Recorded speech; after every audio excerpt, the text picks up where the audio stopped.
You're listening to Soundside. I'm Libby Denkman. It's a war of definitions, and Kalshi just lost a battle.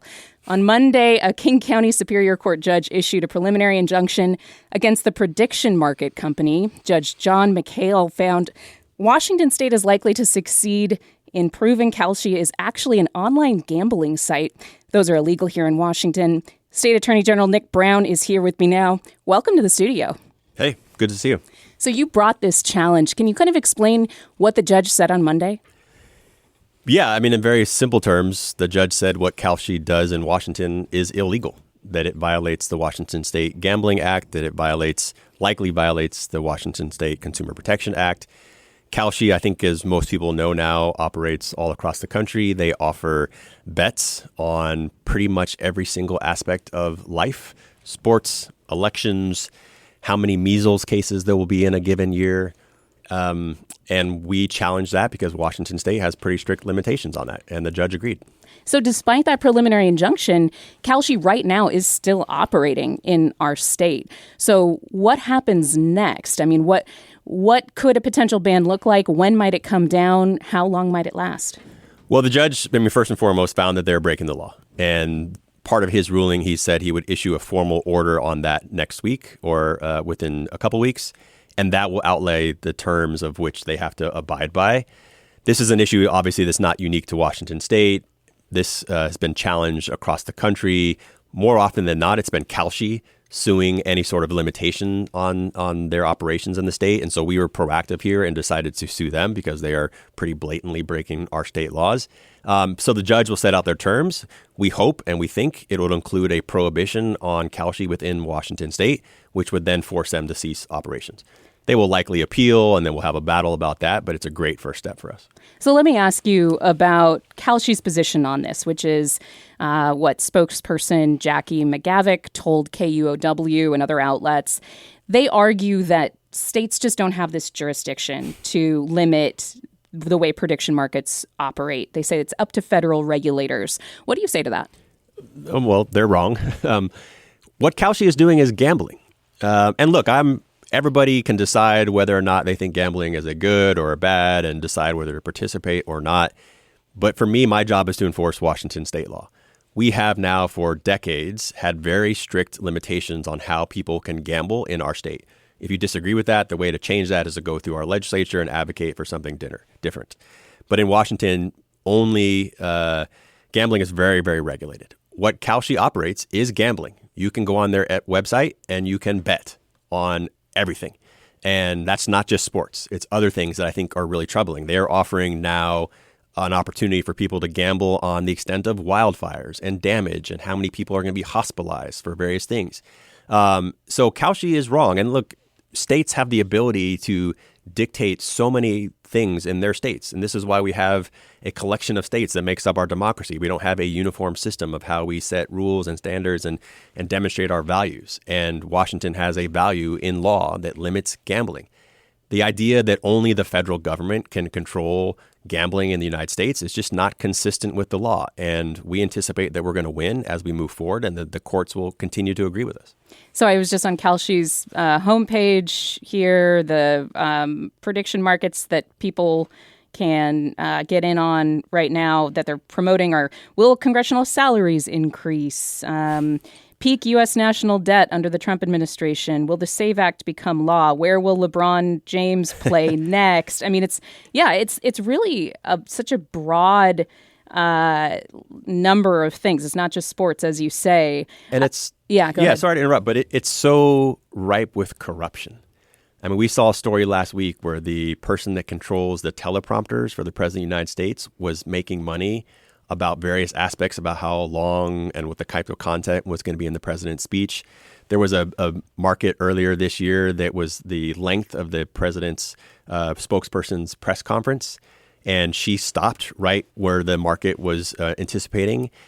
And there's all this ripe corruption that is there on the table that is undoubtedly part of what's happening now. We've seen story after story on Kalshi, on Polymarket, which is their main competitor, and that is very problematic. But again, for me, that's more of a policy debate. the law is very clear in Washington, and it's my job to enforce the law, and that's what we're doing here. Yeah, the level of manipulation that can happen in these markets, it's kind of exploding, and it's trickling into everyday life, as you say, like people who are close to these things that are getting bet on. So Kalshi also, in its response to the injunction, cited a court case in New Jersey where the judge ruled for the Third Circuit? Yeah, the Third Circuit ruled for Kalshi and found that the Federal Commodity Exchange Act basically overrides state law here. Is that indicative of where this could go if it, moves forward? Sure. I mean, well, first and foremost, there is a split now in the cases that have proceeded. It's not an even split. For the most part, Kalshi's been losing that argument, but the Third Circuit did agree with him. Our judge analyzed that. Our judge here in Washington said, no, that's wrong, that the federal government has not preempted the entire field, that states retain their sovereignty and their ability to decide how they exercise their police powers. And this is what this is in a large sense. But at the end of the day, either our case or one of the existing cases, it's going to work its way up because their courts and the circuit courts have divided on this. I would anticipate this is one of the few issues that will actually get up to the Supreme Court at some point. But seeing the judge's ruling, it's very clear. It rejected the exact arguments that Kalshi is using in their talking points. It analyzed Washington State's unique history around how we regulate gaming and said that Kalshi was wrong. President Trump has said that the Commodity Futures Trading Commission should be the one in charge of regulating Kalshi. He has family ties. His son, is an advisor to Kalshi. He's seen as very friendly to these prediction markets. I mean, is this, in a way, also a fight with the White House? No, it's not. I mean, two things.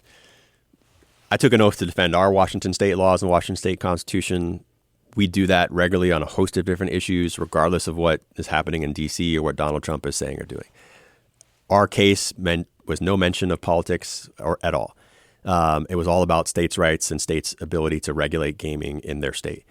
But I think you do highlight something very important, that the president's family, his children, are directly benefits of Kalshi, and I think Donald Trump Jr. is on the board of Polymarket or one of their advisors, invested in these entities. This is happening at the same time that we've seen the Trump family make billions of dollars in the first 18 months they've been back in office. The levels of corruption that I think are happening are plain to see. And so it's not surprising to me to see the president say, only we, the federal government, can control this, when he and his family personally benefit from that. And that should be upsetting or concerning, at least, for all of us, regardless of politics. But our case is about law. It's always about the law and what we think is the best interest of Washington State. So Kalshi is one prediction market. Polymarket's the other big one that you just mentioned. The state really just focused on Kalshi here. Other states have taken on both at the same time. Why not Polymarket as well? Well, I don't want to get too far down in the weeds of our strategy and thinking about this. One of the important distinctions for us is that Kalshi operates and is founded here in the United States, where Polymarket operates principally overseas. And so there's some different legal issues around that. But this was a great first step for us, and we'll continue to look at how these entities are operating and whether they're complying with state law. I want to really quickly turn to the other big win, at least temporary one, for your office this week. And that was when on Monday, a federal judge ordered Paramount, Skydance, and Warner Brothers Discovery to pause their $81 billion merger for at least 2 weeks. So it's a temporary pause. States are challenging the deal, and now the states are going to have more time to kind of get the case together to see it through court. You are one of the co-leads on this, along with Rob Bonta in California. Why'd you take an interest in this case?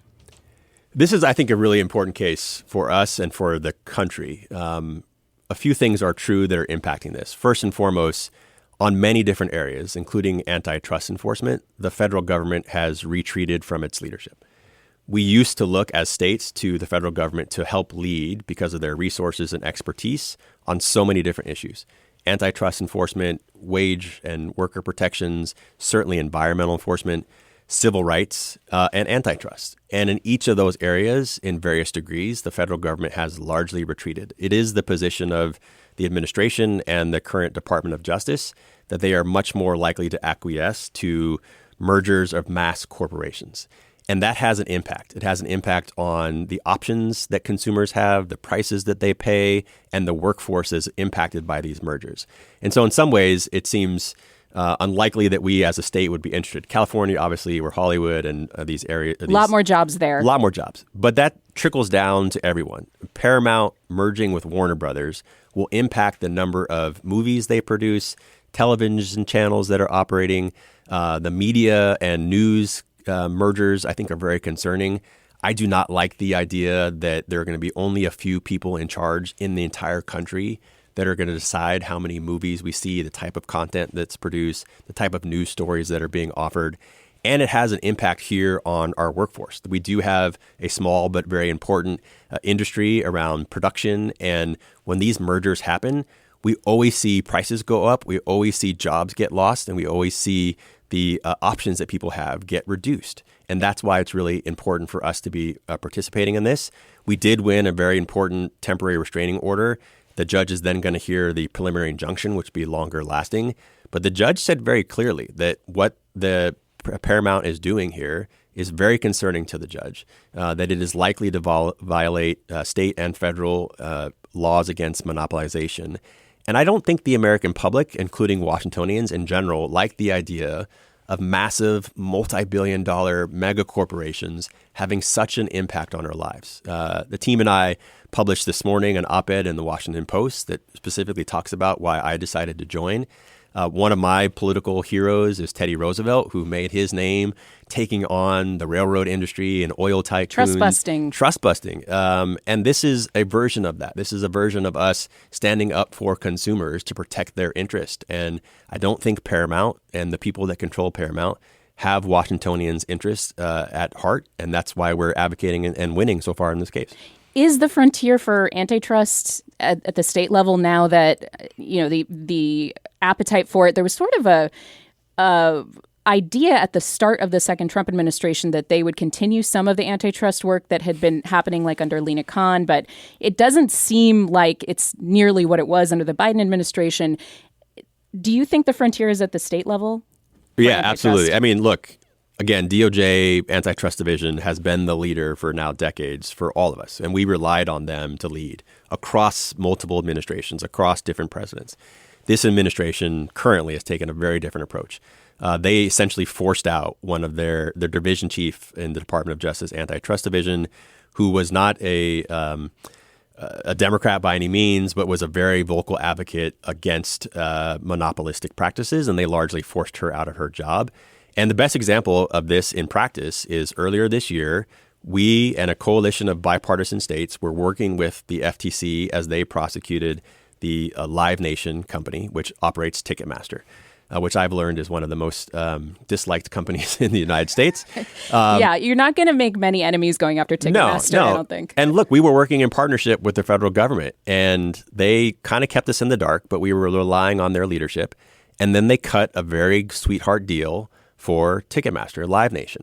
And it forced the states to say, all right, we're not going to accept that deal. And so we continued to prosecute. We did that with Republican AGs across the country, Democratic AGs, and we went to trial, and our team got a much better verdict from the judge in that case. And now we're going to be in the remedy stage that we think to have better benefits for consumers. And so that's the perfect example of when the federal government is just not doing their traditional duty to help protect people in this country, and it's incumbent upon states.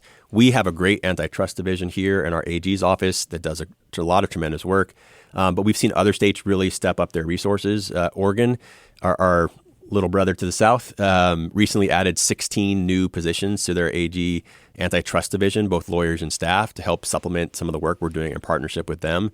So it's really, I think, great to see the states take on more of this role as we advocate both individually and collectively.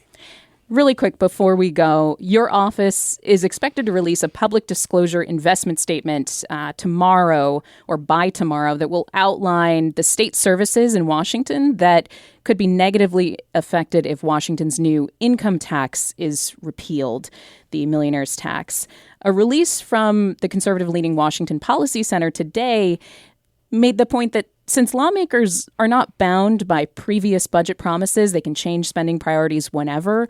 The investment statement from your office, according to them, won't reflect reality. They think it'll be basically politically tinged. What do you make of that criticism? Well, I haven't seen it directly, so I'll have a little bit of caution. I think it's a sad statement for our politics today that people are just presupposing that I'm going to violate my ethical duty. That's essentially what they're saying. The Washington Policy Center is saying that we're going to let political considerations come into our legal and ethical professional obligation to do our jobs. That pisses me off. It's not the first time that they or others have made that assumption. And I think we need to be very cautious when we are making assumptions about people. Look, I take my job very seriously. Like I'm a Democrat. I wear my values on my sleeve. I'm very vocal about the things that I believe in. I never let my own personal beliefs interfere with the obligation that I have in my job and the oath that I took. And the rest of my office, they're just professionals. You're not here to put the thumb on the scale for Democrats? The legislature can make up their own mind. The people of the state of Washington at the end of the day can make up their own mind. We are going to do our legal and professional and ethical obligations. And it upsets me, frankly, as you can probably tell, that the Policy Center and others would say, you're going to be unethical. I mean, that's what they're saying. And again, I haven't seen it directly, so I'll take your characterization of it. But that's not the way we operate. I don't ever put my thumb on the scale. I advocate. I have policy positions. We have a legislative agenda. But when it comes to fulfilling our statutory obligation to provide that information to the people of the state of Washington, that's nonsense. To be fair to the folks at the Washington Policy Center, I don't believe they didn't say the word unethical. I think they're just trying to make the point that the statement is, according to them, not going to be much use because the legislature can make other choices. I don't want to get, start too much of a feud here. I know they didn't say unethical, but what I heard was them saying that it's only that it's political, which if they're saying that I'm going to allow politics or my political views to impact the work that we do, to me, that's an ethical allegation. At a large scale, they're right. The legislature has the ability to make their own decisions about things, but we're still going to do our job regardless of people's political assumptions. Nick Brown is the Attorney General of Washington State. Thank you so much again for coming in studio. Really appreciate you walking me through all this. I appreciate it. Thank you. Thanks for listening to Soundside. Don't forget you can listen live on KUOW 94.9 Seattle at noon and 8 p.m. Monday through Thursday, or anytime right here online at KUOW.org, or of course on your favorite podcast app.